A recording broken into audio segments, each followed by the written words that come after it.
check this out.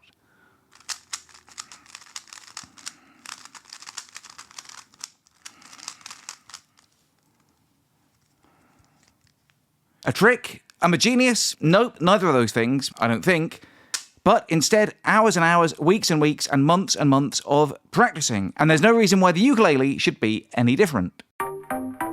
Hello, it's me, the ukulele teacher, and today I'm going to teach you the importance of practicing the right way. Now, we all know it's super fun strumming our ukes and playing songs in the sun with our friends.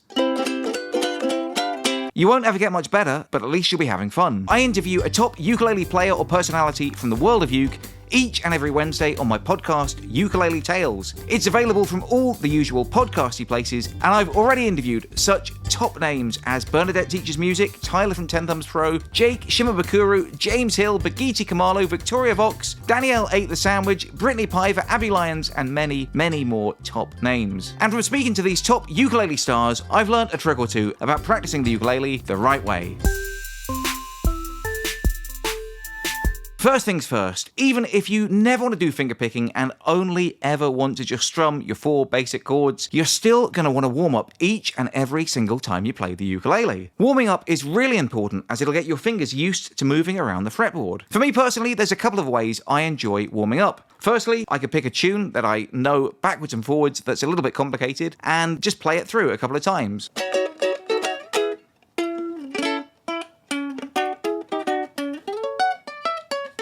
Alternatively, a really great way to start warming up is just by playing your scales. An easy one to start off with is the scale of C major. The reason why it's a really good one to start with is firstly, you can play it in many different positions. You'll be amazed once you've learnt that C major scale how much easier you'll find it picking out a tune by ear. Maybe ones you know, or maybe even picking out completely new songs that you're improvising yourself. You'll find that your fingers will start to jump to the right place naturally. Another great exercise is spider scales.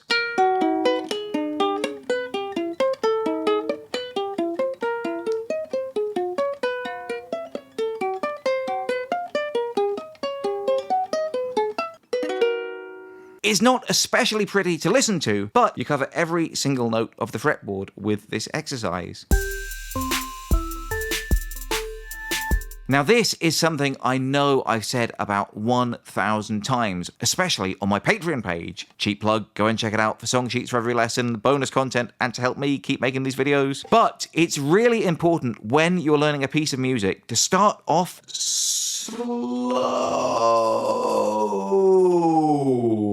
You need to learn the whole thing from start to finish. There's no point whizzing through all the easy bits and then coming a cropper when you get to that E major chord,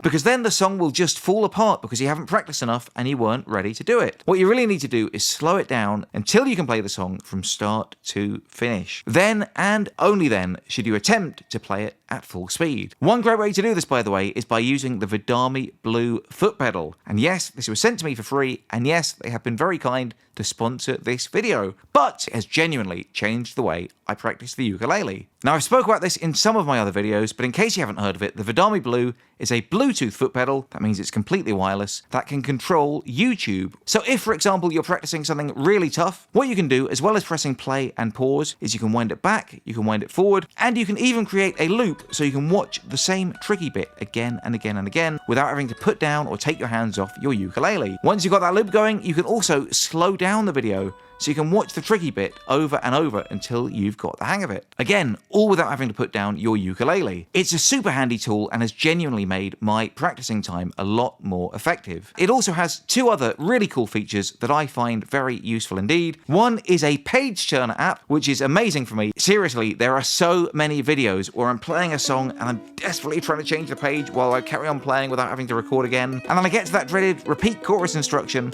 and have to lunge at my iPad and flick through through left or right trying to find the right page, all while trying to carry on playing. With the Vidami Blue, you don't have to do that. You can just press forward or back. You can carry on playing without having to put down your ukulele or lunge for your iPad. And thirdly, it can control GarageBand. If you're someone who loves recording music at home, like I am, you will find it a really cool function to have. You can press record without having to put down your instrument, without having to move your mic out the way and run back to the computer, and without having to lose that perfect sound that you've spent ages trying to get. Not only that, but once you've recorded your track, you can swipe it back to the beginning and you can duplicate the track to record another one, again, without having to move anything or change that great sound. You've got that 3-in-1. You've got the YouTube controller, you've got the page turner, and you've got the cool GarageBand controller. They sent mine for free, but I do absolutely love it, and I wouldn't be telling you about it if I didn't think it was really cool. If you're interested in it, check out the link in the video description below and use the coupon code UKTeacher10 to get a 10% discount on your Vidami Blue pedal.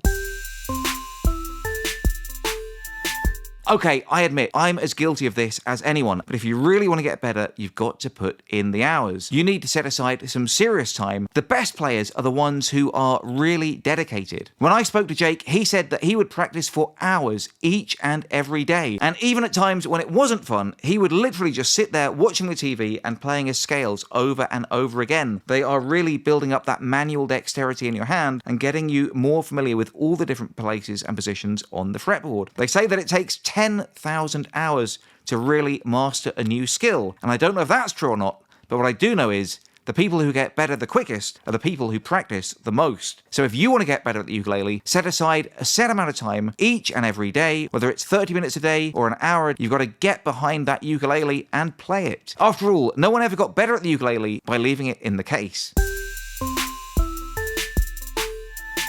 Okay, so all through this video, yes, I've been saying you need to put in the hours, you need to pick up your ukulele, you need to play loads and loads to get better. All of that is true, but we're overlooking one very important fact. Sometimes the best way of practicing is to walk away from the ukulele and have a good sleep. So seriously, if you're trying to learn a new song and there's a particular technique or a particular passage in the piece of music that is just driving you absolutely mad, if you're really not going to get it today, put the uke down, walk away, and you'll be amazed just how much difference a good night's sleep will make. Indeed, you'll often come back the next day and find you can hurdle straight over what was yesterday's stumbling block. When I spoke to James Hill on episode 1 of my podcast, Ukulele Tales, he told me that when he was composing his ukulele arrangement of Billie Jean, it took him 10 years to get it just right. But that doesn't mean that he was playing from 9 to 5 every single day for 10 years. In fact, what he said is that a lot of that time was spent with just the idea percolating in his head until it was finally ready to play. I believe it was the poet Young, sir, who once said,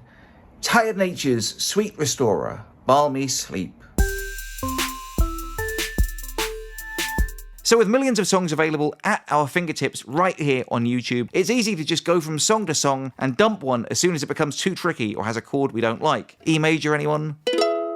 But the only way you're going to get better is if you take a deep breath and actually try and confront those demons and master those tricky chords. It's definitely a lot of fun to play those simple 4-chord songs, whether it's Taylor Swift or 21 Pilots, but it's also very important to step outside your comfort zone and learn something that you think is beyond you. I saw someone once say, no matter how good I get, I'll just never be able to play Bohemian Rhapsody by Queen. Well, I heard that and I decided to take it as a personal challenge. And I said to myself that no matter how long it takes, I'm going to break that song down section by section, note by note, and make a tutorial to teach people how to play Bohemian Rhapsody. Well, it took me a long time, but I finally did it. And yes, the video is 45 minutes long, but so far, tens of thousands of people have watched it and taught themselves how to play Bohemian Rhapsody. Now, of course, I've simplified it somewhat, but even if you've just been sticking to that same handful of chords, I really recommend you go ahead and give that particular song a go, and you just might surprise yourself. Magnifico!